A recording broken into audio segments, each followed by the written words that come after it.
Hello everyone to this lab video where we're going to be exploring the anatomical model of the skull. So we're looking at the frontal view of the skull right now, and I'm just going to pick it up just to give you a three-dimensional outlook of what the skull looks like. So this is where you'll have primarily the facial bones in the front, and then if you keep rotating it, this is where you have the lateral view where you can see the ear canal. We'll talk about the individual bones on the side. We go to the back, which is where you will have the occipital bones, the parietal bones. Let me show you on the underside. This is where we have the large hole. We'll talk about the foramen magnum. This is where you have the brain stem and spinal cord comes out from the internal cavity where the brain is. And then of course it's symmetrical on the other side of the skull itself. Now, let's go to the front side and talk about the individual bones that make up the skull itself.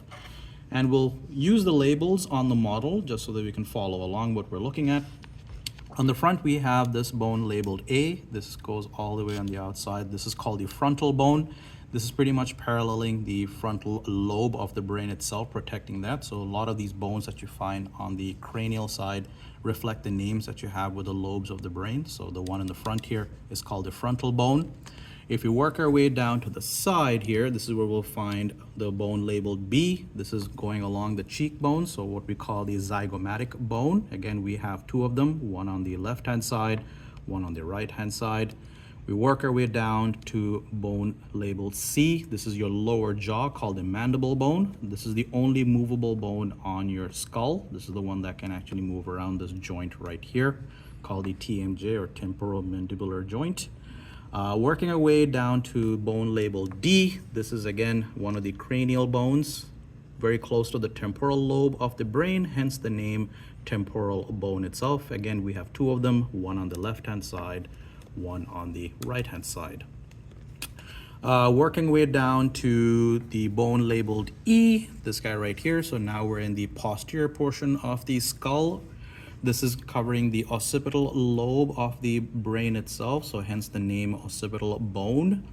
Right alongside that, you have this giant cavity here. So this is called the foramen magnum. And if I highlight this guy, I'll open up the brain here. This is the brain inside the cranial cavity. You can see that this part of the brain, where you have the brain stem continuing on to the spinal cord, fits nicely right into that foramen magnum. So if I go back to the posterior view, you can see right there, this is where you'll have the continuation with the brainstem and spinal cord coming out. So this is the exit point that allows the sort of rest of the central nervous system, the spinal cord, to exit out of the sort of closed structure that is represented by the skull itself. So let me put my little skull cap back on here, and we'll continue on. Now, some other structures that you can see around here, you can see the structure labeled M. This is called the occipital condyle. This is what is one of the structures that's going to rest on the vertebral column, which allows the skull, in this case, to articulate in this particular motion, sort of the nodding motion up and down.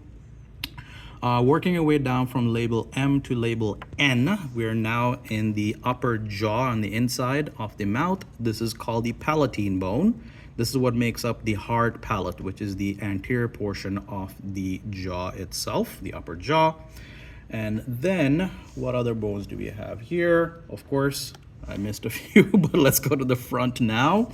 We talked about the zygomatic bone that makes up your cheekbone. Let's talk about the upper jaw. So the lower jaw was mandible. The upper jaw in this case is the upper jaw here is called the maxilla bone, labeled G.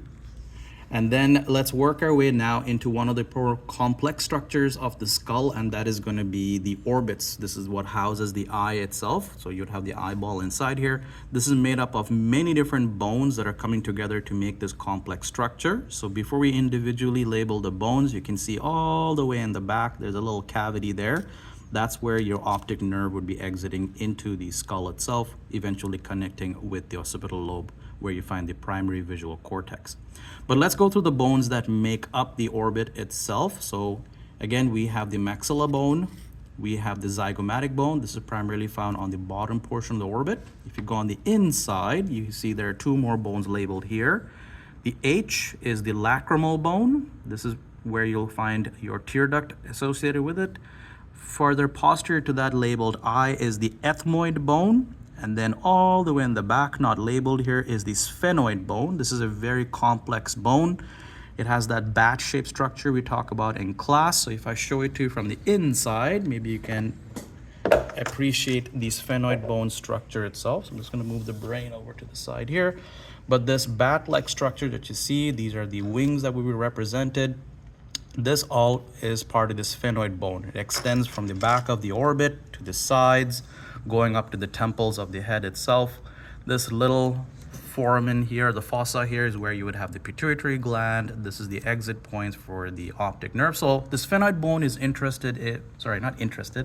interacting, that's the word I wanted to use, with many different structures we had learned about in class. So it's a very complex bone with lots and lots of curves, very complex development when it comes to this. So you can see the sphenoid bone pokes out to the side here, goes to the back of the orbit, and goes to a lot of different places. Some of the other bones that also make up the orbit, so we talked about, let me just put the skull cap back on. We talked about the maxilla, the zygomatic, the lacrimal, the ethmoid, the sphenoid in the back. The top portion in this case is made up by the the frontal bone, right? And then on the lateral side, we of course have the zygomatic bone going from the lateral to the bottom portion. All right, and then continuing on with the orbit on the bottom portion, this is the last bone that makes up the orbit, and that is part of the palatine that extends from the inside all the way up. It's a tiny portion of the orbit that comes up here, but multiple bones in this case make up the orbital structure itself that houses the eyeball itself. A few other things I want to highlight here is this guy on the side labeled L. This is the ear canal. So we would have the ear, outer ear over here, the pinna structure primarily, and then that would extend all the way into the skull where you would go connect with the middle ear structures like the ossicles, the bones in there, and then continue on further into the skull itself. A few other bones that we have are the nasal bones that are here. Again, multiple bones that make the structure up, but majority of the nasal structure, the nasal cavity, is made up of cartilage structure like the nasal septum. You can see continue down here into the left and right halves. Other than that, I think that's all we have to talk about this skull itself. Hopefully this is a helpful video.